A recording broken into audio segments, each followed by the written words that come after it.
বৃহস্পতিবার দিন পুজোটা আমি কিভাবে দিলাম আজ তোমাদের সাথে সেটাই শেয়ার করব। So hello everyone, welcome back to my channel. কেমন আছো তোমরা সবাই? আমি বেশ ভালোই আছি। দেখো, বৃহস্পতিবার সকাল সকাল স্নান করে আমি শাড়ি পরে নিলাম। আমি শাড়ি পরি না, বাট সেদিন খুব ইচ্ছা হলো। যদিও তার আগে আমি টুকটুক করে কিছু কাজ করে নিয়েছি, যেমন ফুল তোলা, ঘর মোছা, ঠাকুরের বাসন মাজা, ঠাকুরের জায়গা মোছা, টুকটাক যেমন কাজ হয় করে নিয়েছি। তারপরে দেখো পুজো করতে বসে গেলাম। ঠাকুরের জল টল এনে ঠাকুরের ঘট সাজানো, তারপরে তোমার প্রদীপ জ্বালানো, ধূপকাঠি জ্বালানো, টুকটুক করে সব করে নিচ্ছি। কে কে তোমরা বৃহস্পতিবারের দিন ঘট বসাও আমাকে অবশ্যই জানিও।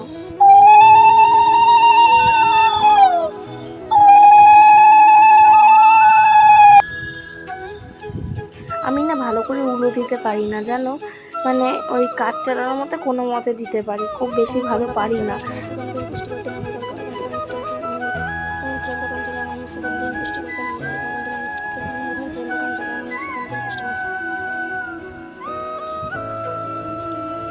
দেখো, এই মহাদেবকে স্নান করানোর সময় এই মন্ত্রটা কে কে বলো? ওম ত্র্যম্বকম যজামহে সুগন্ধিম পুষ্টিবর্ধনম উর্বারুকমিব বন্ধনান মৃত্যুমুখীয় মহুমৃতাৎ। আচ্ছা, এই মন্ত্রটা মহাদেবকে স্নান করানোর সময় কি বলা উচিত, কি বলা উচিত না, তোমরা আমাকে অবশ্যই জানিও। আমার ইচ্ছা হয়, যার জন্য আমি বলি। এবার সব কিছু তো ইচ্ছার উপরে হয় না, আমার ভালো লাগে।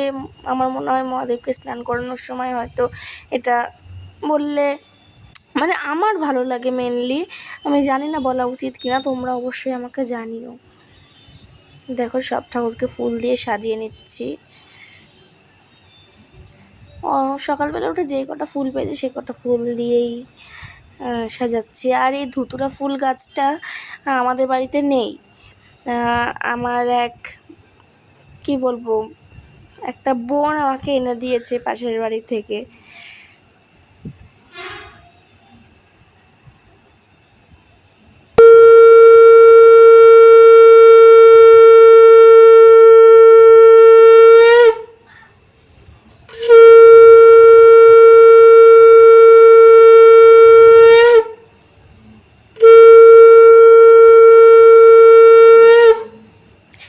কেমন হলো শঙ্খ বাজানোটা অবশ্যই জানিও। আজকে ভিডিওটা অনেক লেন্দি হয়ে গেছে, তোমরা প্লিজ একটু দেখো। টাটা।